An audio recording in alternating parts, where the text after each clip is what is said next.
Hello and welcome to this special presentation. COVID-19 second wave has left many children orphaned and helpless across India. While some have lost both their parents, others are in a situation where a single surviving parent is unable to take care of them financially and psychologically. This half hour is to discuss the enormity of the problem and also give important information as to which key responsible agency can be approached for help. I am delighted to mention this fact that we have a person who can shed great amount of light out of his own experience and also suggest what can be done for these children. Remember, this is a huge cause of concern for us. I would like to welcome Nobel Peace Laureate Kailash Satyarthi ji. Thank you very much, Kailash ji, for joining us right here on NDTV. I want to know from you, Kailash ji, what has your experience been over the past few days? What have you heard? Have you come across a large number of instances where children are being orphaned due to COVID? Thank you, Sanket ji, for bringing this very, very pertinent and important issue today on NDTV. Well, we have realized that quite a number of children are being affected directly or indirectly. The direct impact was that they were infected with the coronavirus, but also other impact was that some of them have lost their parents, both parents or one parent. And that has prompted us to raise this issue and try to help them out. So during last 10 days or so, we have been able to reach out to different agencies who are dealing with children, government and non-governmental agencies. And we have received complaints on our dedicated help desk number on dedicated call. So 353 calls were received, and out of them more than 90, to be precise, 93 children have lost their one or both parents. But there are many more children whose parents are in hospitals, they were suffering at home or having corona pandemic. But these children need help, immediate help, psychological help as well as the help of food or medicine or care and protection.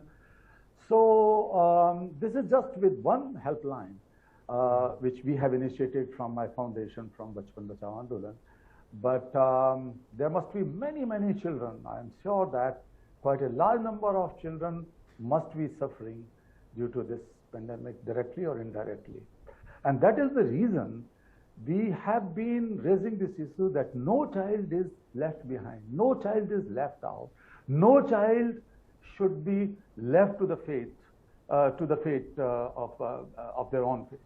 So that's why we decided that not only us, but the government and other agencies should prioritize this issue in this second wave, as well as be prepared for the third wave.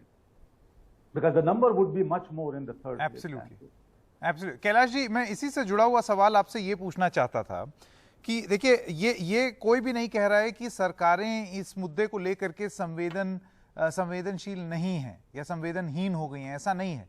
लेकिन जाहिर से कुछ काम वो कर रहे होंगे, लेकिन अभी उनको और बढ़ावा और मजबूत करने की ज़रूरत है उन सारे कार्यों को।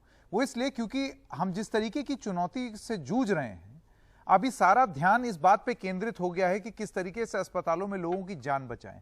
और जिस तरीके से लोगों की मृत्यु हो रही है, ऐसे में बच्चे अपने आप को कहाँ पाते हैं, उसको लेकर के क्या समन्वय बने सरकार और संस्थाओं में? देखिए, एक तो परस्पर विश्वास बहुत जरूरी है और मिलकर काम करने के लिए ये बुनियादी शर्त है।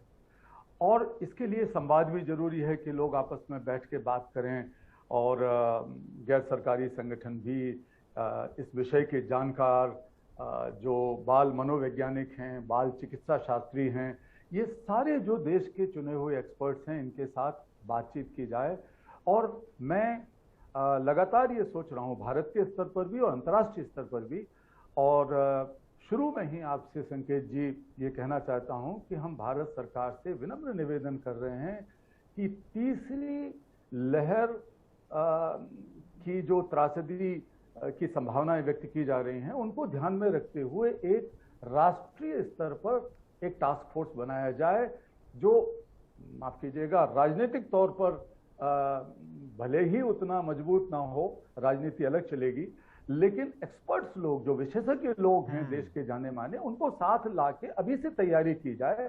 चाहे वो बच्चों के मनोचिकित्सा की बात हो, चाहे उनके पुनर्वास की बात हो, और चाहे उनको वैक्सीन लगाने के लिए तैयारी करने की बात हो, ये सारी चीजों को लेकर अभी से एक राष्ट्रीय, एक नेशनल टास्क फोर्स का गठन करके उसको एम्पावर किया जाए, उसको चलाया जाए और उसकी सलाह से काम किया जाए, जिसमें गैर सरकारी संगठन भी हों, सरकार के एक्सपर्ट्स भी हों और वो फैसला ले सकें और आगे काम कर सकें।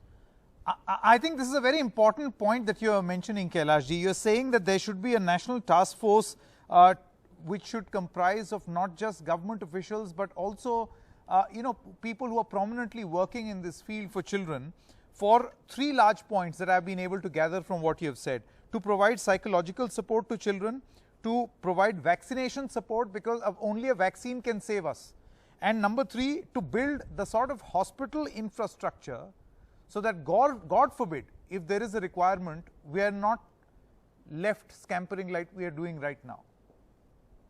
Absolutely. We have been campaigning, not only me, but a number of my fellow Nobel laureates and some of the world leaders, or former world leaders, joined hands together. 170 of us called for universal access to vaccine. Vaccine should be a people's good, a public good, and it should be free of cost, made available to everyone, including children. We know that we don't have vaccines for children now, but I think the preparation must begin now. India can take the lead. We were calling ourselves as the hub of pharmacy and so on. So at least two of our giant pharmaceutical groups can take the lead in doing research and ensuring that we can provide vaccines for children before the third wave comes. And the same demand we are going to raise to the rest of the world, that all the researchers should work, because children are going to be the most vulnerable if we are not able to prepare ourselves now. Correct. Children have been the worst victims of all pandemics, all wars, all kind of situations. Why they should suffer? Because we are not prepared to save them. We must be prepared to save them now. That's right. Kailash ji, what sort of expertise do you think that non-governmental functionaries can provide to the government, apart from suggestions? Because see, ultimately, I'm sure you will also agree, the bulk of the work or the pulling has to be done by government agencies. They have the requisite power to make the change. So what sort of expertise and assistance can these associations provide?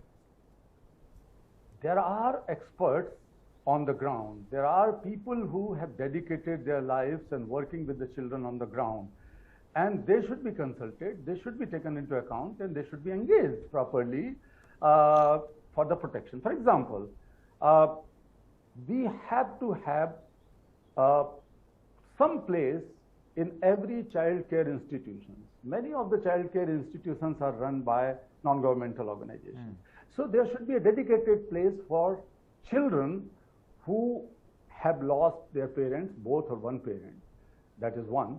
Secondly, some children need immediate care, because we have come across many examples I can share with you. When we got a call from somewhere, we got a call from Bhopal at 10:30, 11 o'clock in the night, on the day when I have requested through my social media that we are having a dedicated call line. And somebody, the neighbor said that both of the parents are admitted in hospital and the children are crying at home, two very, very young children. So, so my people have sent the local volunteers, and we have consulted Child Welfare Committee and other governmental agencies, including the police. And just after midnight, around 12:30, 1 o'clock, we were able to provide them some support immediately. Otherwise, children were locked inside the home and nothing could be done. So the agencies, governmental and non-governmental agencies, can work together on this subject. We have also come across other examples where one person, a father, died leaving behind his wife and 3 little children in Sultanpur, and his dead body was lying, and the children were crying. Sanket, you cannot even imagine the trauma these children must be facing, where the dead body was lying and nobody was touching it. No neighbor or relative was coming. So we got this message, and somehow we managed to send some local people. We didn't have our organization there, but through other NGOs, we were able to communicate with local agencies, governmental agencies, Child Welfare Committee, and so on, and we were able to help them out in the night, and next day, we were able to provide them food for 4 months, grocery and other things, and collected some money, some 10,000 rupees. So this was possible. Perhaps the local police or local child welfare committee or any other agency would have remained ignorant about it. So if we are working in collaboration, we can definitely find इन सब चीज़ों को ढूंढा जा मिलके सकता है। करना पड़ेगा। जी बिल्कुल, ये आपने बड़ी अहम बात बोली कि अगर बच्चे सबसे ज़्यादा प्रभावित होते हैं, किसी भी किस्म की त्रासदी आ जाए, चाहे वो लड़ाई हो, जंग हो, या फिर ये भी एक तरीके की जंग ही है, और उनकी त्रासदी ऐसी होती है जिसके बारे में सबसे कम बोला जाता है और उसको सबसे कम उस पर अमल भी किया जाता है, या काम उस पर सबसे कम होता है, क्योंकि उनकी आवाज़ नहीं आती, बहुत ज़्यादा दब जाती है। मैं आपसे ये जानना चाहता हूँ, एक और कैलाश जी, एक चुनौती जो बन करके उभर करके सामने आ रही है, वो ये है कि भलमनसाहत से ही बहुत सारे लोग मदद करना चाहते हैं ऐसे बच्चों की जिनके माँ बाप दोनों गुजर गए, और उसकी कुछ इमोशनल अपील्स भी सोशल मीडिया पे चल रही हैं कि ये बच्चा अनाथ हो गया, इसको अडॉप्ट कर लो, लेकिन वो बहुत गलत तरीका है, ऐसे अडॉप्शन नहीं होता है इस देश में। आप क्या बताना चाहेंगे कि कुछ ऐसा एक्सपीरियंस जो आपको पता हो? हमारे पास जो कॉल आए, मैंने कहा कि 353 कॉल आए पिछले 8-10 दिन में, और उनमें से कुछ कॉल बिल्कुल ऐसे ही थे। हमें संदेह है कि वो बच्चों की मदद के नाम पर एडॉप्शन करने के लिए, चाइल्ड प्रोस्टिट्यूशन के लिए, चाइल्ड स्लेवरी के लिए, ट्रैफिकिंग के लिए, उनको दुर्व्यापार करके कहीं बेचने के लिए तैयारी कर रहे थे। तो ये बहुत खतरनाक हालत है। इस तरह के जो ऑफर आते हैं उनसे सबको सावधान रहना चाहिए, क्योंकि आखिरकार सरकार की एजेंसीज भी हैं, और अगर हमारे पास कहीं से खबर आती है तो हम तुरंत सरकार की एजेंसीज के साथ बात करते हैं, क्योंकि कानून हमारे यहाँ है, जुवेनाइल जस्टिस का कानून है, कारा का कानून है।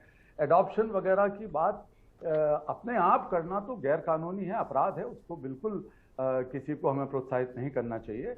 जो लोग मदद करना चाहते हैं वो गैर सरकारी संगठनों की मदद करें, चाइल्ड केयर सेंटर्स जो हैं, बच्चों के आश्रय स्थल हैं, उनकी रखरखाव के केंद्र हैं, उनकी मदद करें, सरकार की एजेंसियों की मदद करें, पुलिस को बताएं, बजाय इसके कि वो खुद आगे बढ़ के चोरी से बच्चों को लेना चाहें। मैं आपको बताऊं संकेत जी कि जब इस पूरे चीज की शुरुआत हुई तो मुझे, जब ये पहला दौर आया पेंडेमिक का, तो मुझे लाइबेरिया में वो बच्चे याद आए जिनको मैंने सड़कों पर देखा, जो अनाथ हो गए थे या जिनके माँ बाप बहुत गरीब थे, जिनका कामकाज छूट गया था, बीमार रहने लगे थे इबोला की वजह से। तो इबोला के शिकार बच्चों की मुझे याद आई। तो मैंने अपने कुछ मित्रों से बात की, नोबेल लॉरिएट से, कुछ प्रेसिडेंट या प्राइम मिनिस्टर या फॉर्मर प्राइम मिनिस्टर्स के साथ, भारत सरकार को भी हमने चिट्ठियां लिखी कि देखिए बच्चे इससे ज़्यादा प्रभावित होने वाले हैं, बहुत सारे बच्चे इससे परोक्ष रूप से प्रभावित हो सकते हैं उस समय। अब तो प्रत्यक्ष प्रभावित हो रहे हैं और आगे और भी ज़्यादा प्रभावित होने की संभावना है। तो हमने इस मुद्दे को उठाया कि अभी से बच्चों को केंद्रित करते हुए हमारी राहत की नीतियां, पुनर्वास की नीतियां, बचाव की नीतियां बने। अगर हम बच्चों पर केंद्रित करके अपनी नीतियां नहीं बनाएंगे तो बहुत बड़ा नुकसान देश को होगा और दुनिया को होगा। वैक्सीन की बात जो मैंने कहा कि हम सारी दुनिया में ये बात उठाना चाहते हैं कि वैक्सीन हो। अस्पतालों की बात आप देखिए कि दिल्ली में कुछ बच्चों की हमें खबर मिली कि उनको पेंडेमिक हो गया है। अब सभी के लिए दिल्ली में परेशानी हो रही थी, अभी भी हो रही है, ऑक्सीजन से लगा के, हम सब जानते हैं, मुझे रिपीट करने की जरूरत नहीं है। लेकिन अस्पताल, बच्चों के लिए जो डेडिकेटेड अस्पताल हैं, वो हर जगह पर अभी से हमको बनाना चाहिए। पूरे देश में ये कोशिश होनी चाहिए, जो मैंने नेशनल टास्क फोर्स की बात कही, उसका एक ये भी काम होना चाहिए कि वो देख रेख करे कि बच्चों के लिए डेडिकेटेड हॉस्पिटल्स हों जो कोविड के लिए हों, जो कोविड रिलीफ के लिए या कोविड की महामारी से बचाने के लिए वैक्सीनेशन अगर तब तक आ जाता है तो वैक्सीनेशन के लिए हों, और सुनिश्चित करें कि उन अस्पतालों में वो बच्चे आराम से जा सकें। अभी मुसीबत ये है कि अस्पताल में दूसरे डॉक्टर या दूसरे लोग उन बच्चों को छूते नहीं है, डरते हैं, क्योंकि ये हो सकता है कि कोविड से प्रभावित हो। तो ऐसे अस्पताल पूरे देश में हर जिले में कम से कम एक बनाया जाना चाहिए। तो इन सब चीजों की जरूरत है जो की जा सकती है जी, और बहुत मुश्किल नहीं है। अगर हम अभी से तैयारी करें तो थर्ड वेव के लिए हम तैयार कर सकते हैं। And see, we do not have much time for the third wave also if things go this way. First of all, our vaccination rate is such that if we continue at this pace, we'll be able to cover our population only in 3 years, which means that a third wave is inevitable. So this has to be done quickly. But Mr. Satyarthi, I want to ask you two questions where I would want you to elaborate based on your experience.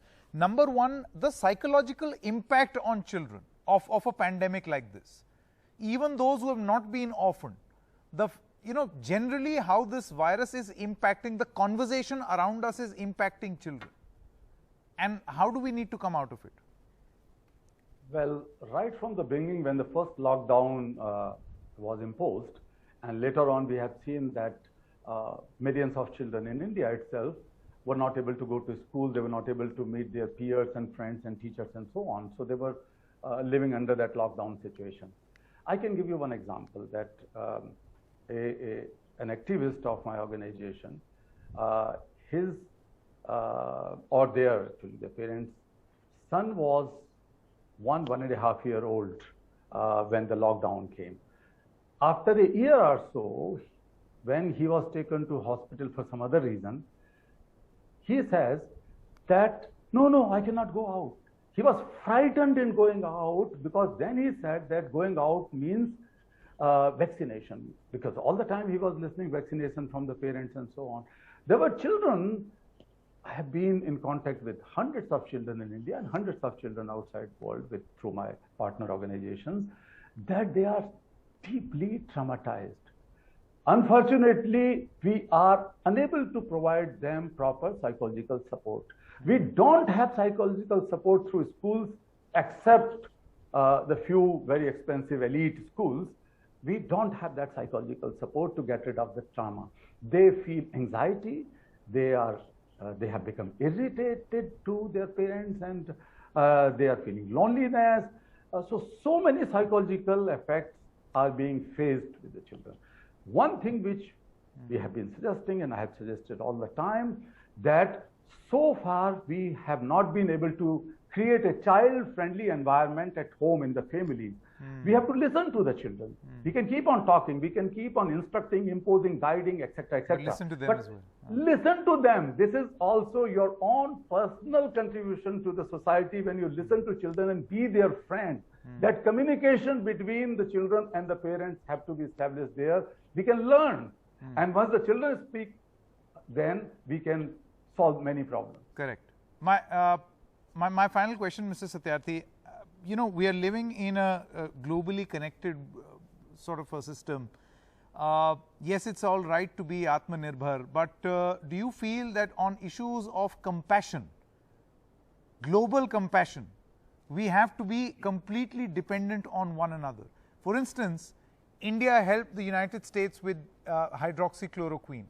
We are receiving aid from all over the world. In the context of children, do you feel that there has to be some sort of a international, global compassion sort of a network which will help us sail through from the standpoint of children? Right. Sanket ji, I have always been advocating and requesting and giving a call for the globalization of compassion. Last year, I have written a book which has suggested 4 things. One is globalization of compassion, because we live in an independent world. We cannot live without each other. But compassion does not mean just showing sympathy. Compassion means compassionate politics, compassionate leadership, compassionate society, compassionate religions. The compassion should be the driving soul of our society at every level, And compassion means when you feel the suffering of others as your own suffering, with a drive to take action to get rid of that suffering, to end that suffering, then you are compassionate. So we have to learn that. The second thing was we have to create a network of responsibility. It's both ways, always. So responsibility. Third one is gratitude. Everybody should learn to be grateful to those people who are responsible for bringing you to this place. I'm sitting in this room, I'm grateful to all the machines and workers and those who are working. Politicians should be grateful to their, not only the voters, but everyone who is living in the country. The corporate sector should be grateful to the people who have made them so rich. Similarly, the third thing is we have to create some sort of algorithms of diversities.